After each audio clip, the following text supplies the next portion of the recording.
Wah, jelek kali bah. Ntar guys. Luar negeri kan kak, kok Guys ngeles? ya. Uni harus ingat istirahat juga Uni. Ih, so perhatian kau Jamet. So perhatian kau Kapan pulang Jamet. ke Indonesia? Kau naik sini Jamet. Kak, kapan pulang ke Indonesia?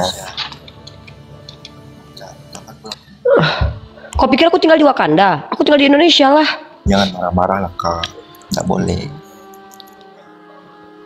Ih, aku nggak marah-marah. Emang aku kayak gini. Ngapain enggak. aku sok-sok lembut? Oh.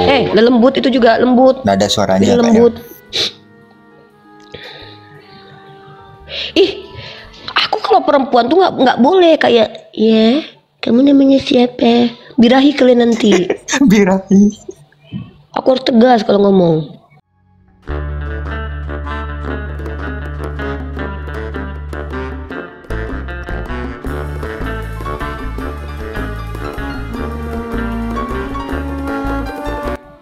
Ya iyalah. Supaya nggak birahi. Nggak boleh. Kami perempuan muslimah itu nggak Supaya nggak boleh. birahi kayak Gitu. Iya, iyalah harus tegas aku. Biar kalian pas ngeliat aku tuh bayang mama kalian. Nggak boleh kami tuh kayak, kamu namanya siapa? Ada Kayak waktu gitu. itu kak juga mereka itu cewek juga dia baca firman Tuhan kami kayak gitu nadanya, astaga. Nggak boleh birahi nanti kalian. Nada dia baca Lagi baca kayak Yeskiel. tuh kayak lembut lalu.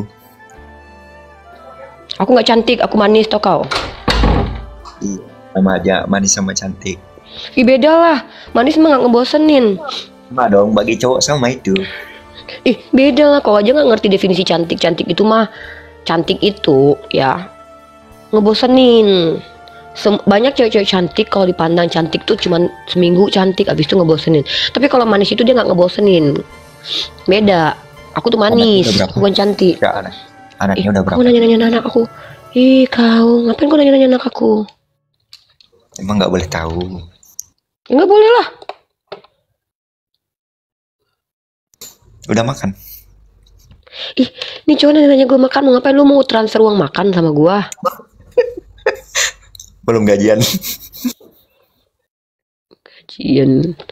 Jadi ingat swasta gue sama lu. Jamet, naik ke sini Jamet. Sini, gue mau nanya. Lu sejak berdebat-debat kemarin tuh si menghilang lu kemana aja? Tuh belajar kau murtad sama si Jamet tuh. Jamet walaupun debat-debat dia nggak kurang ajar dia sama aku. Nyebelin sih nyebelin. Nggak kurang ngajar kak. Berapa umurmu murtadin? Kau yakin murtad? Bohong kayaknya kan. 45 Kau kak. Kristen dari Udah 5 lahir tahun. kau. Murtadnya Berapa udah tahun 5 kau tahun. murtad? Iya. 45. Gara-gara perempuan ya? Bukan. Gara-gara mimpi Yesus kau? Bukan juga. Kalau Gara-gara dijamah kau? kayak mimpi-mimpi itu bah jangan terlalu dipercaya kak. Terus kenapa kau murtad? Ya karena ya percaya Yesus Kristus saja. Udahlah jangan dibahas tentang agama di sini. Nggak boleh. Takut kau. Jangan berdebat kak, jangan berdebat. Berdebat. Akunmu namanya saya murtad, memancing pertanyaan kenapa? Apalagi ini room apologet. Kecuali aku cuman buka nyanyi doang. Betul tuh kata Kak Clio tuh. Yang penting kakak nih cantik. Kau tau nggak? Dengar dulu ya. Gak usah kau bilang-bilang gitu. Dengar ya. Ada indikator-indikator kenapa orang-orang itu di sosial media dia tidak mau menunjukkan the real-nya. Kenapa dia tidak mau menunjukkan fotonya, asli namanya. Ada beberapa alasan. Yang pertama karena dia terikat dengan lembaga yang tidak mengizinkan dia untuk berpihak, apalagi dalam agama. Contoh, kalau dia polisi, tentara, bekerja di BUMN, dia tidak boleh. Nah, atau Iya saya boleh. dia takut keluarganya tahu kalau dia ikut debat-debat. Nah, atau bisa jadi dia memang memiliki niat untuk menghujat sehingga nanti ketika dia menghujat dia bisa kabur tanpa terdeteksi di mana posisi lokasinya. Diam dulu, aku lagi ngejelasin. Bang Erien kak, Bang Erien lihat tuh komennya, disangka Islam rugi, lu murtad katanya. Kan nggak boleh kan kak? Ya denger dulu. Nah jadi itu. Yang selanjutnya adalah secara positif ya, secara negatif itu ada orang-orang yang tidak mau menunjukkan siapa aslinya karena sebenarnya ketika dia pakai akun palsu, nama palsu, itu adalah sifat aslinya ketika dia menghujat kayak kiamat tuh. Nah, jadi memang ada orang-orang yang sengaja di ruang publik itu tidak mau menunjukkan siapa aslinya dia Karena kekhawatirannya, dia sadar bahwa dia akan melakukan kejahatan-kejahatan yang menyakiti orang lain. Nah, kalau kayak saya nih, nama saya asli, foto saya kelihatan, wajah saya kelihatan. Kenapa saya berani? Pertama, kami di Islam itu diajarkan untuk berani menyampaikan yang benar. Yang kedua, setahu saya tidak melakukan kejahatan, setahu saya. Tapi kenapa orang merasa tersakiti? Karena memang pembahasan yang saya bahas ini bahasan-bahasan yang sensitif. Nah, jadi saya jawab, sebenarnya semua orang itu berbeda juga, Kak. Setiap pribadi berbeda, jangan disamakan. Kalau kayak kami ini kan bukan kayak orang yang pengen terkenal mukanya gitu, Bang. Kan beda-beda setiap orang, Kak. Kalau kakak ini kan yang pengen dilihat orang kan bisa. Bukan, kalau pengen nggak kepengen tuh nggak ada kaitannya di sini. Kalau saya pengen dilihat orang, ya, saya nggak mesti harus berdiskusi lintas agama, karena itu justru berbahaya bagi saya, bagi orang yang tidak sepakat dengan saya. Kalau saya ingin jadi eksis, nanti mending aku jadi penyanyi. Kau pikir aku nggak bisa nyanyi? Mending aku jadi tukang pargoy. Kau pikir aku nggak bisa pargoy? 12 macam bisa aku. Nah, tapi ada tanggung jawab yang harus kupegang. Ketika orang melihat wajahku, orang tahu mencari aku kemana kalau aku menyakiti mereka, gitu loh. Nah, terus satu lagi nih, kalau kalian bilang saya nggak pengen terkenal, nggak pengen, bullshit. Kalau orang sudah masuk ke dunia sosial media, artinya dia sedang masuk ke ranah tempat orang-orang banyak melihat. Maka artinya dia ingin didengarkan. Jadi itu kayak kontradiksi gitu. Gue ada di ruang publik, tapi gue nggak mau dilihat publik. Apaan lu? Sama kayak gue nggak mau pakai baju, tapi lu pakai baju. Itu loh. Jadi secara psikologis kita bisa menilai orang-orang dari indikator-indikator. Contoh, kenapa kamu pakai kata saya murtad? Sebenarnya kamu ingin diperhatikan, karena mengaku murtad, mengaku mu'alaf itu memancing perdebatan dan pertanyaan. Baik dari kalangan yang seandainya kalau kamu seandainya tidak dengar, kalau kamu tidak loh, memang kita tidak boleh bentar, jangan ajarkan saya masalah hukum. Saya tahu nih, dengar ya, kamu tahu nggak undang-undang penistaan agama itu?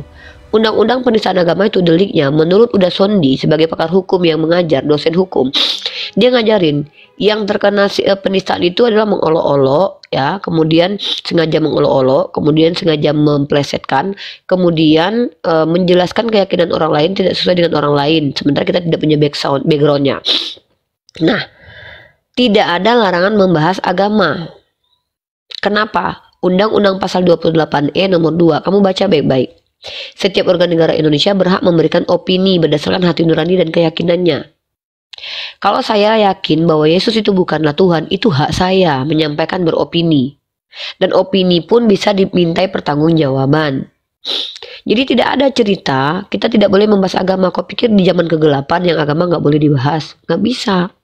Karena dari zaman dahulu memang sering dibahas, nggak ada selesai-selesainya, nggak kelar-kelar gitu dibahas. Lah memang tidak butuh penyelesaian, butuhnya kejujuran.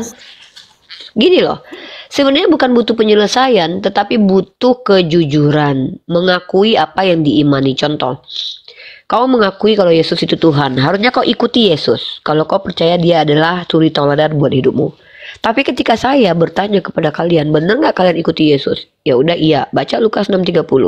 Apa tertulis? Barang siapa yang jangan membalas kejahatan orang lain, jangan mengambil apa yang diambil darimu. Apabila ada yang meminta padamu, tolong kau beri. Gitulah kurang lebih seperti itu. Badai Al-Aqsa unik kena polip tah, kayaknya fluktuasi terbang. Bener bang, aku polip bang. Aku belum mau berobat ke dokter karena aku nggak mau hidung aku diubek-ubek bang. Aku nggak mau nanti hidung aku diapa-apain. Nah jadi gitu. Jadi seandainya kalau seandainya kamu bilang jangan membahas agama orang lain, seharusnya kamu jangan ngomong ke saya, tapi kamu bicara kepada saudara-saudaramu yang Kristen. Nggak ajak kakak berdebat, ya hanya itu pengen itu ya. Ya nggak bisa. Aku alergi bang, alergi debu, alergi dingin yang terlalu, sama alergi. Aku juga nggak boleh capek. Itu bang aku bang dari dulu begitu. Bang dari kecil aku dari gitu bang. Ya. Jadi orang-orang yang dekat aku tuh nggak boleh ngerokok. Sebenarnya aku kalau dekat orang ngerokok tuh nggak lama besok aku demam biasanya.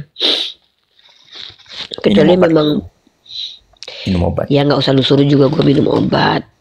Jadi gitu loh. Sama aku. Bukan sakit hati. Saya itu tegas. Ya biasa aja cara ngomongnya sama aku. Santai. Saya biasa aja kan, emang saya maki-maki kamu, enggak kan? Buktinya saya tidak memaki kamu, tidak menghina pribadimu, tidak menghina agamamu, tapi saya di sini harus edukasi publik bahwa, nah contoh tulisannya tuh saya murtad, berarti kan kamu ingin orang menuntut membaca itu kan, artinya kamu sedang ingin memacu orang lain untuk melihat kamu sebagai seorang murtadin. Ada kebanggaan tersendiri. Maka nanti muncul pertanyaan, apa alasannya kamu murtad? Nah kalau seandainya kamu tidak menjawab itu, ya ngapain kamu bilang saya murtad? Mending kamu pakai akun Cangcimen kek, Cibimaruko-chan kek. Imanku iman kakak gitu ibaratnya, jangan disangkut pautkan. Kan kita ini Iya. secara pribadi tidak bisa Enggak. disangkutkan iman kita. Saya Ibaratnya sedang kita tidak. itu hanya untuk sang pencipta aja. Tujuan kita ke dunia itu untuk sang pencipta aja sih, nggak ada dengan yang lain. Brother tahu nggak? Nama kita itu klaim. Paham nggak? Nama kita itu klaim. Nggak tunggu, kamu ngerti nggak maksud pernyataan saya? Nama kita itu klaim. Contoh, kalau saya bilang saya penginjil, saya tulis namanya Riva Penginjil, itu klaim. Maka nanti orang-orang yang melihat kamu penginjil, apa dasarmu bilang penginjil? Itu orang berhak tanya loh. Sama, kamu bilang saya murtad. Maka orang bertanya, kenapa? Kalau nggak mau ditanya, ngapain bikin saya murtad? Udahlah namanya aja, misalnya hantu belaung. Orang nggak akan ngebahas. Apalagi masuk di koma lintas agama, terus ngaku murtad. Tentu akan ditanya sama orang-orang yang punya koma. Salah satunya saya. Intinya kan gini kak, kalau seandainya kakak gara-gara baca nama saya murtad, ya iman kakak kan kuat saat ini. Ya udah, jangan goyah. Bukan gara-gara baca kamu murtad, saya langsung murtad, nggak gitu. Ya berarti. Nah inilah kan. Ini silogisme yang kamu simpulkan di kognitifmu tuh berbeda banget loh. Kan maksud kakak gara-gara nama saya murtad mengajak orang-orang bukan itu. Kayak gitu, salah paham. Gara-gara kau makan ikan goreng, aku jadi pengen tengoklah beli di depan. Bukan gitu loh brother, gini loh ya. Saya bilang gini loh, kan kamu bilang jangan bahas-bahas agama. Kan kamu bilang begitu.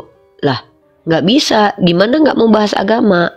Sementara kamu masuk di ruang dialektika lintas agama, lalu kamu bikin nama kamu saya murtad. Maka klaim ini harus dibuktikan, bener nggak murtad? Atau jangan-jangan, aduh, signalnya jelek ya? Kak, kok yang komen di bawah tuh nggak ada yang benar saya lihat kak. Kamu kan berani hadir di ruang publik, otomatis kamu itu sedang iya lagi nggak cari gara-gara, memang nggak ada. Yang aku berantem nggak? Gue berantem nggak sama lu? Oknum kan pasti ada, mustahil sih. Nah, tunggu. Dari tadi lu naik ke Komal ini, ada lu terasa diintimidasi nggak sama gua sebagai pemilik Komal? Dengan kakak Sinda, cuman komen. Iya, namanya lu di ruang publik, pasti lu dikomentarin. Ya itu namanya DL. Hanya oknum, kan hanya oknum. Nggak semua yang sama, pasti komennya kan berbeda-beda. Oknum ya oknum. Yang bisa gini loh brother, nih gua kasih tahu nih buat kalian nih. Ketika kita sudah memilih untuk hadir di ruang publik, mau tidak mau, terima tidak terima, kita sedang menantang orang-orang untuk menilai kita secara personal. Kalau kita tidak mau dinilai orang lain, baik nama kita, akun kita, dan cara bicara kita, maka janganlah masuk ke ruang publik. Saya tidak bermasalah, kan udah saya bilang itu oknum tadi, ya udah apa-apa, aku bilangnya udah. Saya minta alamatnya orang murtad, katanya dia mau kayaknya mau belikan MG apa KFC itu. Nggak, itu orang Kristen itu, aku nggak percaya di Islam, ya itu. Tuh, kau tengok si Jamet tuh bilang tuh, mungkin baru pertama ikut diskusi Uni, nanti dia ngerti. Nah, Jamet kau naik dulu, aku kangen sama kau Jamet, naik sini Jamet. Ini ada bundaku nih, nah, tengok nih bundaku mualaf nih. Ayo kau, bundaku hadir nih. Halo. Assalamualaikum Bun. Salam, saya murtad dari Kristen. Kalau Bunda Ika murtad dari Kristen dia. Saya juga. Tuh, si dia juga tuh. Ya? Disebut mualaf. Murtad dari Kristen kok.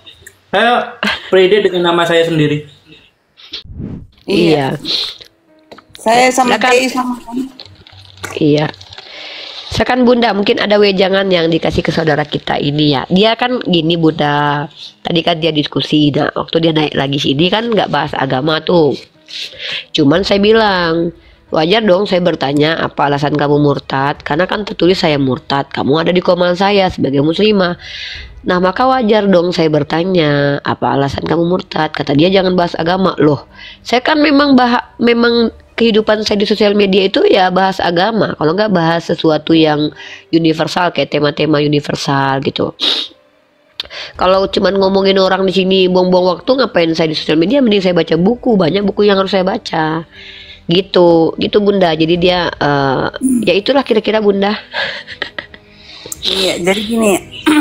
Ada kalanya orang bermedsos ini kan tidak paham, kan naik minta dinaikkan. Harusnya sudah paham ini room apa. Ini kan room debat lintas agama, toh. Jadi kalau berkaitan dengan nama saya murtad, ya wajar kalau ditanya. Kalau nggak mau ditanya, ya jangan naikkan ke sini aja, gitu. Atau minta turun aja. Ngapain? Iya. Gitu Gitu. tuh. Jadi ini kan, iya, gimana saya murtad? Salam kenal. Kita damai Kak, jangan ngomong kayak gitu. Ini Bunda aku. Aku Aku mau ngomong kayak gimana ya suka-suka aku, karena aku di komal udah terlanjur naik ya, resiko siapa mau menilai, nggak ada yang melarang aku. Ini Bunda Nggak ada gue. yang melarang aku di sini.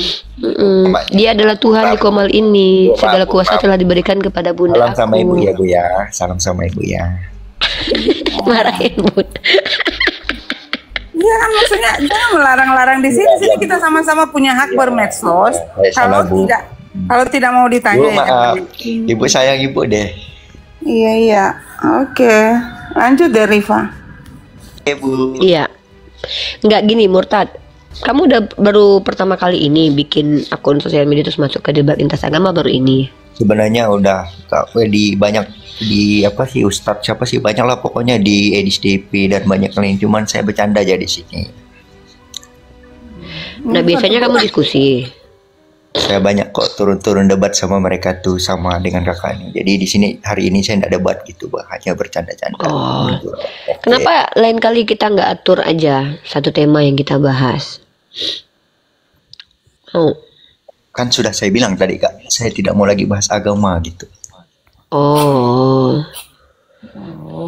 Tapi kira-kira saya percaya nggak? Nggak percaya gue. Maksudnya nggak Tapi ya udahlah. Ya udahlah nggak apa-apa ya udah. Kalau nggak mau membahas ya udah. Ya udah Jadi kalau gitu maksudnya ada mulai lagi di yang sini mau apa? ya ada yang mau disampaikan lagi nggak sebelum mungkin saya turunkan kita masuk ke materi selanjutnya mungkin. Ada yang mau disampaikan? Kak, saya turun dulu ya. Ya Murtadin. Ya, makasih. Iya. Semoga kamu kembali ke fitrahmu sebagai muslim ya. Doa saya begitu Takut. aja, doa yang baik.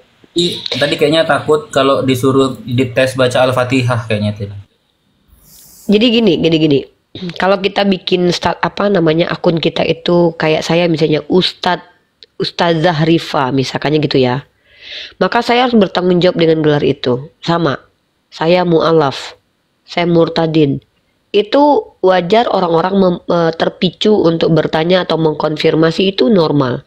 Kecuali kita ya sadar saya tidak mau ditanya nih. Maka ya sudah, jangan masuk ke komal-komal yang ada pertanyaan-pertanyaan di dalamnya. Karena apa? Karena kita yang memilih sebenarnya mau apa untuk sosial media ini. Karena nggak semua Nama itu kan brand ya, nama Ya, brand. brand yang di depan jadi pasti dipertanyakan. Kayak aku Oma Ike, bener nggak ini sudah Oma kan gitu, pasti ditanya. Gitu kan? Betul. Jadi itu klaim itu. Makanya nggak boleh kita menyematkan kalau kita bukan dokter kita kasih dokter, itu nggak boleh. Karena etika intelektualitas itu orang kalau memang gelarnya dokter harus dikasih dokter, kalau bukan nggak boleh gitu. Itu yang terjadi laporan sama Metatron. Metatron memberikan gelar doktor, profesor gitu, dan itu dipertanyakan kemudian. Walaupun dia memplesetkan arti-artinya. Karena tidak lazim orang yang tidak bergelar dokter dikasih kata dokter. Karena itu menyesatkan orang. Karena orang nanti akan mempercayakan omongan dia nanti. Ya, orang akan percaya omongan dia karena dianggap memenuhi teori kebenaran, dia punya kredibilitas, padahal tidak. Nah, itu namanya masuk dalam penipuan secara akademik, dan itu bisa dilaporkan dalam dunia dalam delik itu, delik aduan itu. Bukan delik aduan juga ya, kayaknya delik umum ya, karena itu kan menipu masyarakat. Kayaknya sih tahu aku, karena orang yang ngaku dokter tapi bukan dokter tuh bisa dilaporkan loh, bahaya. Jadi kita tuh harus jujur dengan kredibilitas kita. Kayak aku selalu bilang kan aku mahasiswi kan, karena emang aku mahasiswi. Jadi aku diskusi ini sebagai bentuk hak aku sebagai orang yang belajar. Dalam salah satu metode belajarnya adalah deep dialog atau dialektika. Nah, itu adalah metode yang dilazimkan dalam dunia pendidikan, dan itu disahkan dalam dunia akademik. Jadi apalagi disupport dengan Undang-Undang Pasal 28E nomor 2. Dan kalau seandainya terjadi penistaan agama, harus mencukupi bukti-bukti dulu. Mens reanya akan dibaca. Apakah itu faktor kesengajaan atau atau sesuatu yang memang adalah akibat bukan sebab. Jadi kalau kita hidup sesuai dengan rule dan kita tidak neko-neko, insya Allah aman kok hidup ini.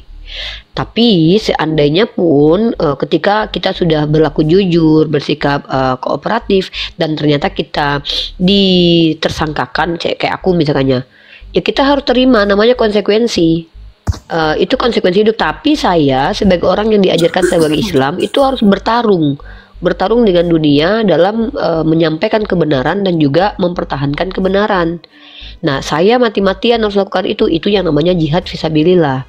Salah satu jihad yang terbesar adalah berkata benar di hadapan orang berkuasa. Contoh, berkata benar depan polisi nggak perlu takut walaupun ditampar. Ini teman-teman misalkannya mohon maaf ya, kalian misalkannya tertuduh mencuri, kalian ditanya, kamu mencuri? Tidak, tampar, biarkan. Karena kezoliman yang mereka lakukan di dunia nanti akan kalian mintai tanggung jawabannya di yaumil hisab. Nanti kalian bisa meminta kepada mereka, kepada Allah keadilan, karena Allah berkata pada saat yaumil hisab itu tidak satu pun orang terzolimi. Kenapa di dunia kita terzolimi? Karena memang di dunia ini sunatullahnya begitu. Karena kezoliman terhadap diri kita itu ujian dan cobaan dan juga kafarat bagi kita. Gitu. Jadi kalau kita berpikir dengan menggunakan mindset Islami, kita tenang kok. Nggak ada beban pikiran kita, karena kita tidak diberi tanggung jawab oleh Allah yang melampaui kapasitas kita. Kayak saya nggak diberi tanggung jawab kok, kecuali Allah bilang wajib kamu mengislamkan satu orang sehari. Agak takut juga saya nih, terketir saya. Tapi tidak ada, Islam itu tidak pernah memaksa saya untuk mengislamkan orang.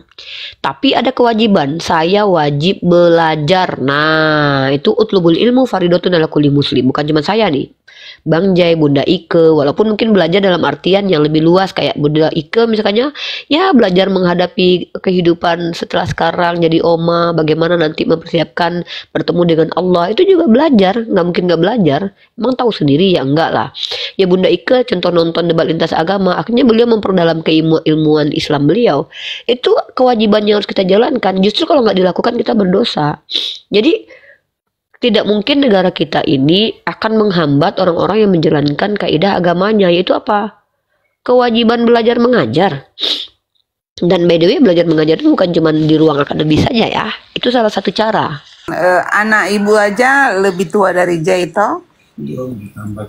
Bunda sudah lama kah mualaf? Sudah lama, Bunda mualaf sudah 31 tahun. Oh, udah lama kalau. Insya Allah lama. Mualaf lagi. Sudah bukan mualaf lagi, sudah muslimah. Enggak ada nggak keinginan untuk kembali ke sebelumnya? Enggak, ini cuma nanya. Gimana? Enggak, ini cuma nanya aja. Bunda ada nggak keinginan untuk kembali ke sebelumnya? Walah, jauh tidak ada, tersirat. Tidak. Saya mualaf bahkan sebelum saya menikah. Masya Allah. Iya. Dari Fransius mualaf ya, betul Kak Surya. Iya, sebelum menikah tidak mualaf karena J ini karena mau belajar kan gitu. Mau mencari iya, kebenaran. cerita Bunda Ike keren juga. Cerita mualafnya Bunda Ike juga keren guys.